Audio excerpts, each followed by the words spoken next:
in the mirror oftentimes see the same things that I see during these experiment sessions. I've also been successful at filming a scrying session and have captured what I saw in the mirror on film. So I think that I'm coming to the conclusion that it's something really truly there, as other people can see it at the same time. It's the same thing. Capturing on film, that's pretty amazing. Yes. Yes. It's, during your meditation and the soft focusing of your eyes, that the presence of spirits can be encountered, or the answers you seek may be shown to you. It must be noted that scrying is meant to connect with spirits or gain the knowledge and answers you may seek, and it's not generally used to attempt to summon entities. Well, water scrying, that's when you pour water into a bowl, and while sitting with your back towards the light in a darkened room, you begin asking your sought-out questions while gazing into but not actually looking at the water.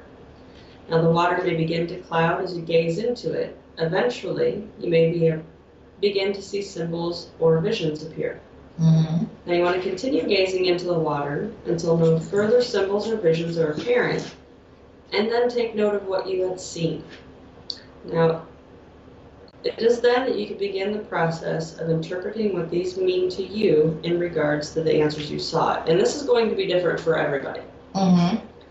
So you have to really think about your own personal lives and how these questions and what you see, how you interpret the meanings. Exactly. Now, crystal ball scrying is when you focus on the crystal ball, much like using a mirror. The crystal ball comes in various colors and sizes. Some people choose to use a darker color like black or blue, and some prefer the clear quartz. The ball simply gives you a focal point. Now, fleeting visions that can foretell not only future events, but also unknown aspects of the present and the past. So it is the great fortune teller Zelda, like from one of our escape games. Yeah, exactly like that. Now, fire scrying, okay, requires only a flame of some sort. Now, the flame can be from a fireplace, from a bonfire, candle, or even a lighter will work. And it is considered one of the easiest forms of scrying, since fires usually give off a hypnotic effect for most people when they look at it for long periods of time. Now, by relaxing your mind and focusing only on the flames, you may begin to see visions or symbols appear, and they may tell you what you may need to know. Look not only for these images, however, but also listen, because some people have reported that they hear faint voices coming from the fire as well, portraying a message that's meant to be heard and not just seen. And with that, folks, we will be right back after this short break with more Ghost Talk. You're listening to Ghost Talk Radio on WBHM Digital Broadcasting.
listening to WBHM Digital Broadcasting, the best in paranormal talk, only on Paranormal Experienced Radio, broadcasting live out of Birmingham, Alabama.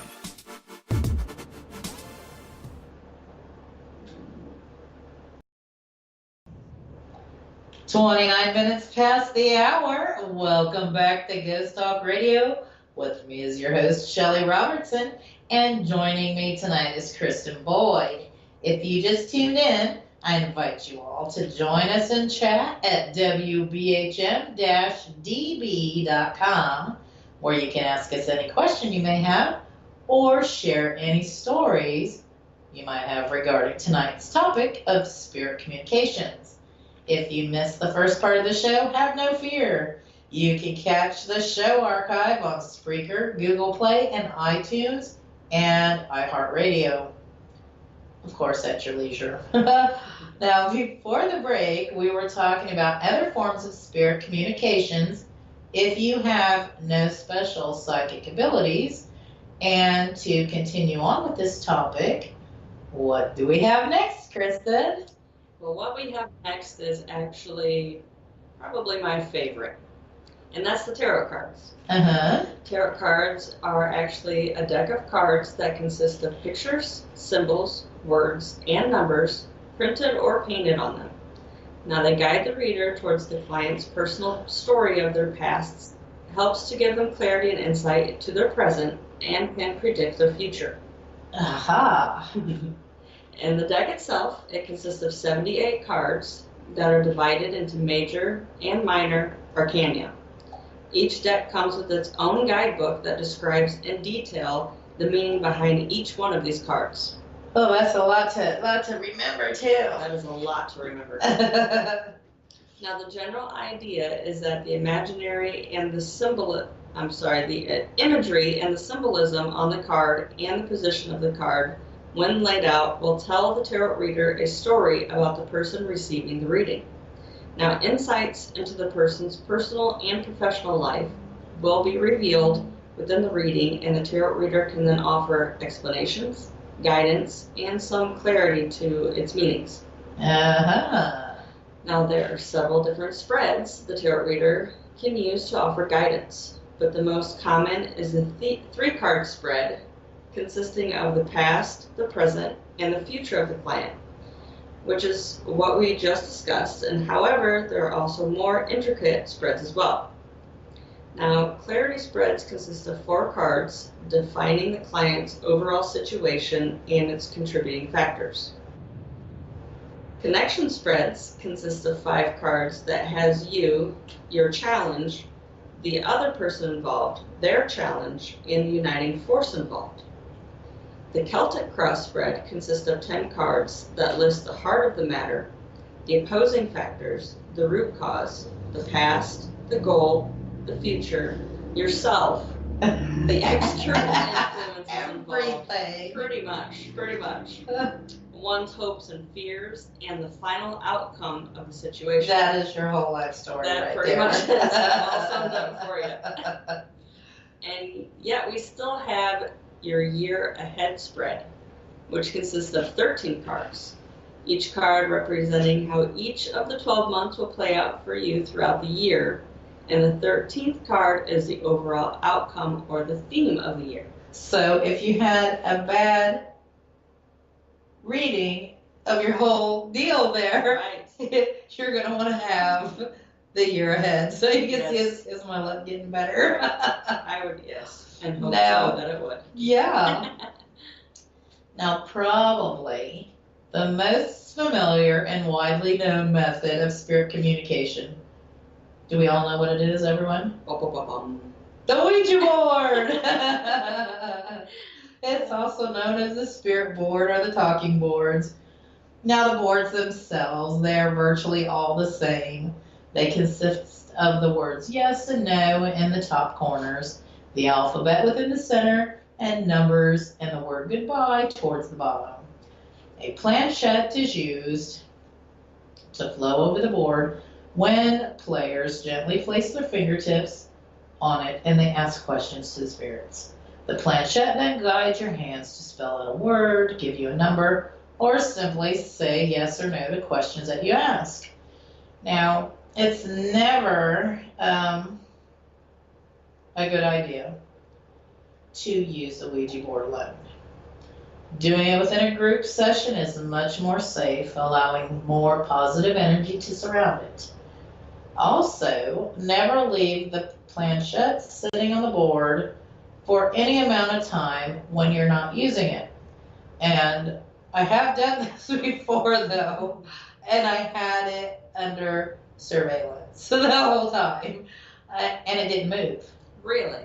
Maybe because it was under surveillance, I don't know. Because I've heard bad stories. Yeah, and it might have been because we had cameras on it, like 24/7. Yeah. Now, you also do not want to use a Ouija board within your own home. Just in case you do encounter negative energy, I'm sure you don't want to set that free in your house. And most importantly, don't forget to say goodbye when you have completed a session, so you close any gateway you may have opened during your session. I haven't been lucky with that, and I know a lot of people have, with using one of the boards. No one will talk to me through it. I don't know why. Maybe they're afraid of you. I don't know, but I know lots and lots of people. I've heard lots of stories. Who has communicated through the board, and I'm like, they don't want to talk to me through that board. I don't know. So far, y'all, we have covered natural abilities, ways to use these natural abilities, and a variety of ways for people that do not have natural abilities to communicate with the spirit world. As we continue on, we are now going to add different types of equipment that can be used to detect, communicate, or hear from the spirit world. These are the techniques that most paranormal investigators utilize during their ghost hunts or their investigations to get clearer, more defined, and or concrete evidence, or to validate what they've seen, felt, or heard during an investigation. So, what piece are we going to look at first, Kristen? What piece of equipment? Well, we are going to start with a very, very basic piece of equipment and a way to communicate with the spirits, and that's the pendulums. Now, a pendulum is a weight, usually a crystal or a gem, that is suspended from a string or a chain. Some are decorated intricately with additional gems or stones, while others are very simple with little detail. Yeah, I would have to have a diva one. Well, yeah, I do like my sparkles. Yeah. So. Now, the decoration does very little to the overall effect of actually receiving the answer, so you can deck it out as much as you want. Right. So choose a pendulum that suits your taste the best. Now, there are many ways a pendulum can be used, but the most common way is simply asking it yes or no questions. It is considered the most useful skill a pendulum possesses. Now, to do this, it is recommended to find a quiet place and a relaxing area before beginning a session.